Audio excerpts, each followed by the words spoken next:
الأول هسلم على صاحبي وليد مصطفى اللي هو صاحب محل مني الملابس الحريمي، وبعد كده نكمل طريقنا.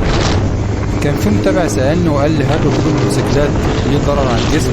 أنا كنت قريت مقال إن ركوب الموتوسيكلات بيقوي العضلات وبيقوي العظام وبيقوي عضلة القلب، لكن التقرير ده كان بيتكلم على نقطة خطيرة جدا، إن كتر الجلوس على الموتوسيكل فترات طويلة بيأثر على المنطقة بتاعة الحوض وكل الأجهزة اللي مرتبطة بالمنطقة دي.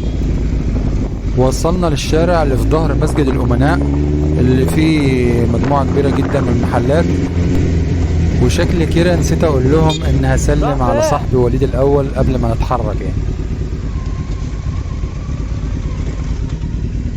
منور منور منور.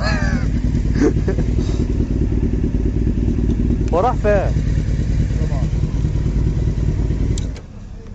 لا بس ايه رايك بصور